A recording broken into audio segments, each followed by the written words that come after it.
సీతారామ కథ నే పలికెద సీతారామ కథ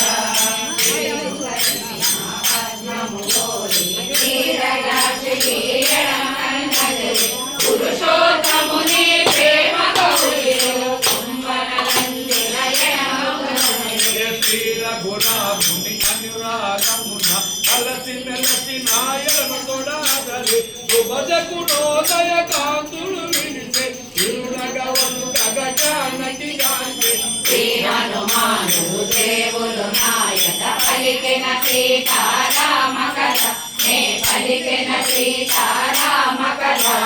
సీతగంత దురవస్థ గటిల్లి నా తల్లి నటులా పూరనించవై నన్ను నటులా తెలుసుకోవలే తల్లి నటుల కాపాడుకోవలే ఏ మాత్రమునే ఆలసించిన సీతామాత ప్రాణములుండును అని హనుమంతుడు సకల మాటున తహతహలాడుచు మెడల సాగెను నన్నుగా నిజానికి బెదరకముందే అధికెత సీతారామ కథ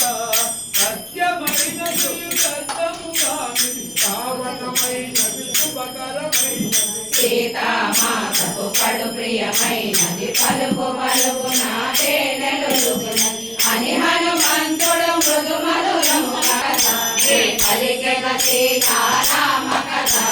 శ్రీ హనుమంతుడు దేవులు నాయక పలికెద సీతారామ కథ నే పలికెద సీతారామ కథ